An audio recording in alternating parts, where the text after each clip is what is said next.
ইহরাম অবস্থায় ছবি তোলা, তাওয়াফের মাঠে সেলফি তুলে সোশ্যাল মিডিয়ায় আপলোড করা, এই সকল কাজে কি হজ নষ্ট হবে?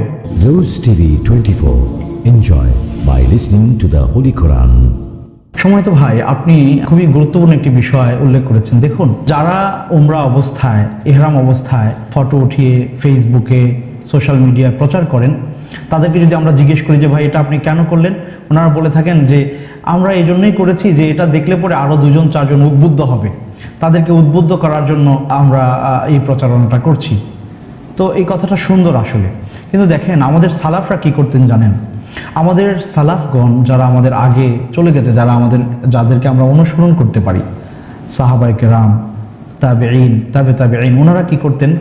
ওনারা হিকমত অবলম্বন করতেন যাতে করে মানুষ না বুঝে যে উনি ইবাদতে লিপ্ত আছেন। আর আমরা হিকমত অবলম্বন করতেছি মানুষকে দেখানোর জন্য। পার্থক্যটা এখানে। যেমন একজন আল্লাহওয়ালা ব্যক্তি, তিনি হয়তো মসজিদে বসে ওয়াজ শুনতে পাচ্ছেন, ওয়াজ শুনতেছেন, তো ওয়াজ শুনতে শুনতে এক পর্যায়ে তার চোখ দিয়ে পানি টলটল করে পড়ছে। এটা কিন্তু একটা ইবাদত, অর্থাৎ আল্লাহর স্মরণে চোখ দিয়ে পানি ঝরা। তখন ওনার পাশে তো লোকজন আছে, তো লোকজন দেখে ফেলবে যে ওনার চোখ দিয়ে পানি ঝরছে। তো উনি কী করলেন? চোখ মুখ মুছে একটু নাক টানতেছেন মানুষকে বোঝানোর জন্য যে হয়তো সর্দির সমস্যা আছে। উনি মানুষকে বোঝাতে চাচ্ছেন যে আমার সর্দির সমস্যার কারণে আমি নাক মুছতেছি বা চোখ মুছতেছি, ঠান্ডাজনিত সমস্যার কারণে। খেয়াল করেন, অথচ উনি আল্লাহর স্মরণে, আল্লাহর কথা মনে করে অন্তর বিগলিত হয়েছে, চোখ দিয়ে পানি ঝরেছে। কিন্তু মানুষ বুঝবে যে উনি কান্না করতেছে, এটা উনি লুকাচ্ছেন। তাহলে উনি এখানে হিকমত অবলম্বন করলেন যাতে করে মানুষ এই ইবাদতটা বুঝতে না পারে। আর আমরা হজে ওমরায় গিয়ে ফটো উঠিয়ে দিচ্ছি সোশ্যাল মিডিয়াতে, আর বলতেছি যে মানুষ দেখে উদ্বুদ্ধ হবে, এই জন্য আমরা দিচ্ছি। আসলে আল্লাহ জানেন, আলিমুম বিদাতি সুদূর, আল্লাহ আমাদের অন্তরের খবর জানেন। ফামান কানাত হিজরাতুহু ইলাল্লাহি ওয়া রাসূলিহি ফাহিজরাতুহু ইলাল্লাহি ওয়া রাসূলিহি ওয়া মান কানাত হিজরাতুহু ইলা দুনিয়া ইউসিবুহা আও ইমরাআতিন ইয়ানকিহুহা ফাহিজরাতুহু ইলা মা হাজারা ইলাইহি। সেই বিখ্যাত হাদিস যেটি সহিহ বুখারীতে আছে, যে আপনি যদি আল্লাহর জন্য হিজরত করে থাকেন, আল্লাহর জন্য করে থাকেন, তার রাসূলকে সন্তুষ্ট করা, আল্লাহকে সন্তুষ্ট করা উদ্দেশ্য হয়, আপনি ওইটাই পাবেন, কারণ আল্লাহ আপনার অন্তরের খবর জানেন।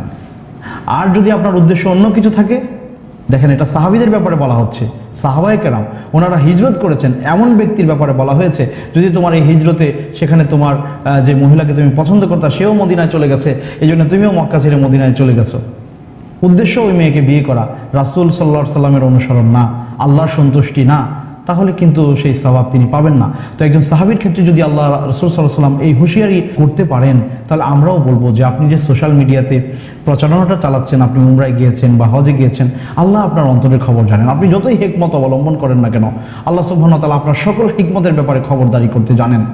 সুতরাং কোনো ব্যক্তি যদি তার অন্তরে লৌকিকতা প্রদর্শনের জন্য এই ছবি পোস্ট করে থাকে, তাহলে কিন্তু আল্লাহর জন্য তা হলো না।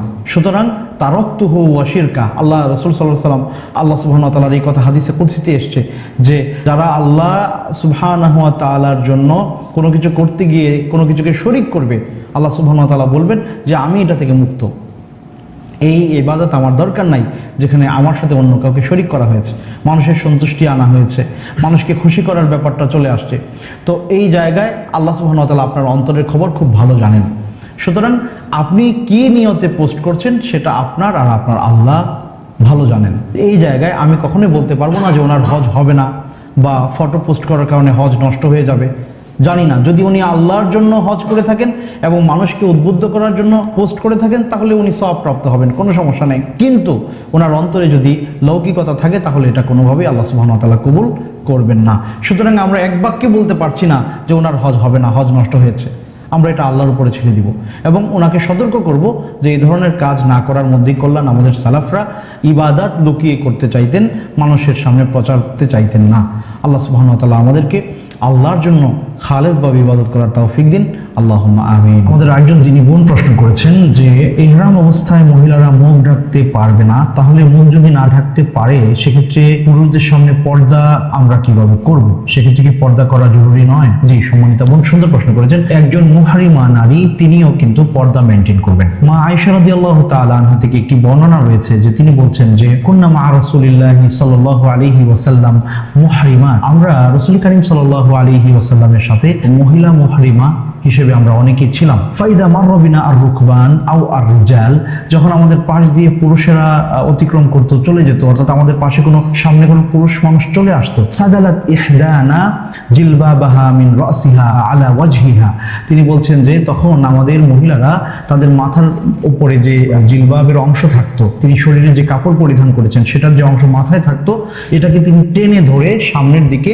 পর্দা করতেন, যাতে করে ওই পুরুষ তাকে দেখতে না পায়। ফাইদা জাওয়াজুনা কাশাফনা, কিন্তু যখন এই পুরুষরা আমাদের সামনে থেকে চলে যেতেন, তখন আমরা আমাদের মাথার থেকে নিচে দিয়ে চেহারা ঢাকার জন্য যেই কাপড়টা টেনে ধরেছি, এটাকে আমরা আবার উপরে উঠিয়ে দিতাম। এই হাদিস থেকে স্পষ্ট হলো যে মা আয়েশা রাদিয়াল্লাহু তাআলা আনহা মুহরিমা অবস্থায় ছিলেন। ওই অবস্থাতেও উনি এবং ওনার সাথে যে মহিলা সাহাবারা ছিলেন, ওনারা পর্দা করেছেন পরপুরুষ দেখে। এখন কথা হচ্ছে, বর্তমান সময়ে তো প্রচুর মানুষ, আগেকার সময়ে দেখা যেত যে একটা কাফেলা যাচ্ছে, সেখানে মেয়েরা আছে, আশপাশে কোনো পুরুষ মানুষ নাই বা অনেক দূরে অবস্থান করছে, কিন্তু বর্তমান সময়ে এয়ারপোর্টে গেলে আপনি যখন নিয়ত করে ফেললেন, আপনি মুহরিমা হয়ে গেলেন, এয়ারপোর্ট থেকে আপনার চেহারা খোলা রাখার বিধান, কিন্তু ওখানে অনেক পুরুষেরা আছে।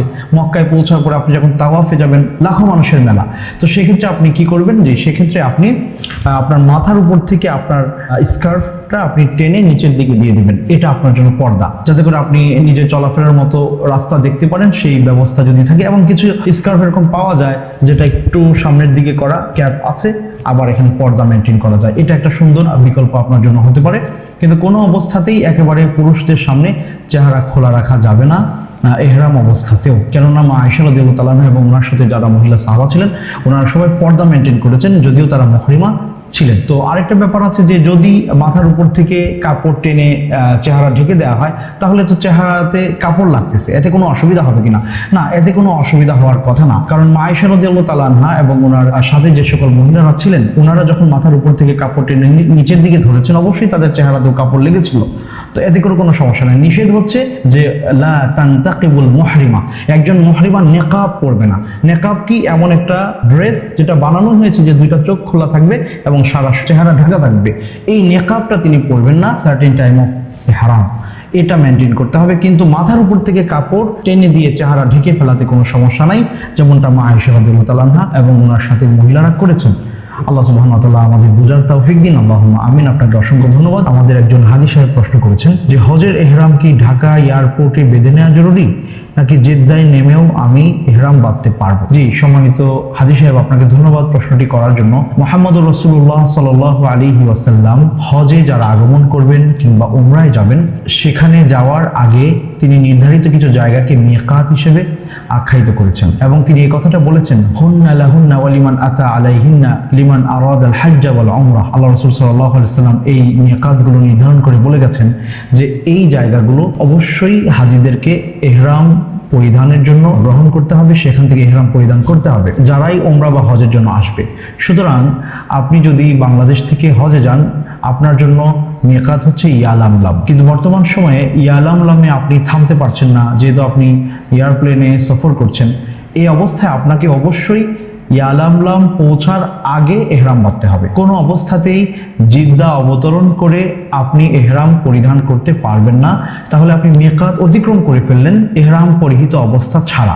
এই কাজ যদি আপনি করেন, তাহলে আপনি একটি ওয়াজিব তরক করবেন। এখন কথা হচ্ছে যে ইয়ালামলামের আগে আপনি যদি ঢাকা এয়ারপোর্টে ইহরামের কাপড় পরিধান করেন, তাতে কোনো সমস্যা আছে কিনা? আব্দুল্লাহ ইবনে ওমর রাদিয়াল্লাহু তাআলা আনহুর পক্ষ থেকে একটি বর্ণনা আছে যে তিনি ইলিয়া থেকে ইহরাম বেঁধে মক্কা এসেছিলেন। তো ইলিয়া তো হচ্ছে বাইতুল মুকাদ্দাস, ফিলিস্তিনে। তো প্যালেস্টাইন অঞ্চল থেকে উনি যখন আসতেছেন, ওনার জন্য মিকাত ছিল জোহফা অঞ্চল। আল্লাহ রাসূল সাল্লাল্লাহু আলাইহি ওয়াসাল্লাম জোহফাকে শামবাসীর জন্য মিকাত হিসেবে নির্ধারণ করেছেন। কিন্তু আব্দুল্লাহ ইবনে ওমর রাদিয়াল্লাহু তাআলা আনহু তিনি জোহফাতে পৌঁছার অনেক আগেই তিনি ইহরাম পরিধান করেছেন, নিয়ত করেছেন। সাহাবীর এই আমল থেকে রাদিয়াল্লাহু তাআলা আনহু আমরা বুঝতে পারি, কেউ যদি মিকাত পয়েন্টে পৌঁছার আরো আগেই ইহরাম পরিধান করে তিনি তালবিয়া পড়ে নিয়ত করে ফেলেন, তাহলে সেটা তার জন্য যথেষ্ট। তবে অবশ্যই মিকাতে যখন আপনি পৌঁছাবেন, ঠিক ওই সময় ইহরাম বাঁধা এবং সেখান থেকে নিয়ত করা উত্তম। যেহেতু মুহাম্মদ রাসূলুল্লাহ সাল্লাল্লাহু আলাইহি সাল্লাম তিনি মদিনায় বসবাস করছিলেন, তিনি মদিনায় থেকে নিয়ত করেন নাই।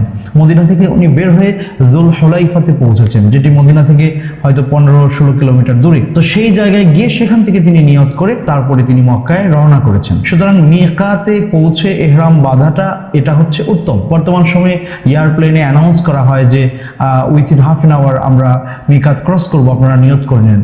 ওই সময় নিয়ত করাটা উত্তম ইহরাম পরিধান করে। যদি আপনি মনে করেন যে প্লেনে ঘুমিয়ে যাওয়ার সম্ভাবনা থাকে বা মিস হয়ে যেতে পারে, সেক্ষেত্রে জিদ্দা এয়ারপোর্টে নেমে আপনি করবেন, এটা কোনোভাবেই করা যাবে না। তাহলে আপনি কি করবেন, আপনি ঢাকা এয়ারপোর্ট থেকে ইহরামের কাপড় পরে আপনি প্লেনে উঠে নিয়ত করে ফেলতে পারবেন।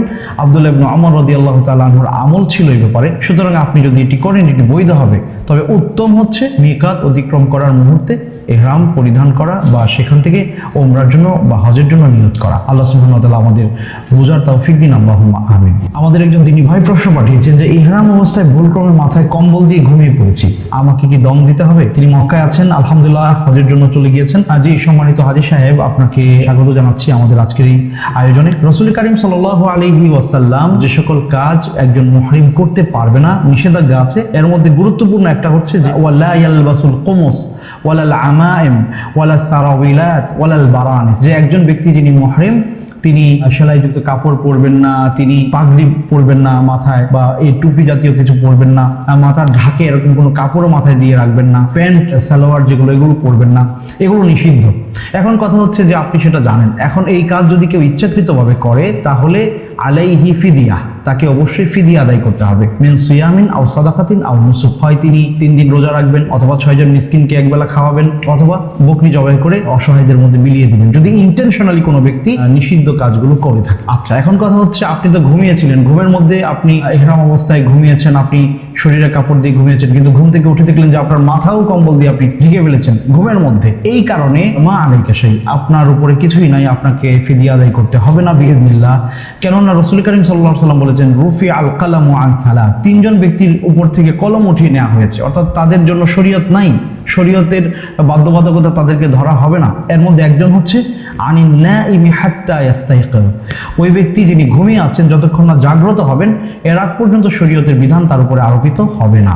সুতরাং ঘুমের মধ্যে থেকে আপনি যদি মাথা ঢেকে ফেলেন কম্বল দিয়ে, ইহরাম অবস্থায় আছেন, এতে করে আপনাকে দম আদায় করতে হবে না, এতে করে আপনার জন্য কোনো ফিদিয়া নাই বিইذনিল্লাহ।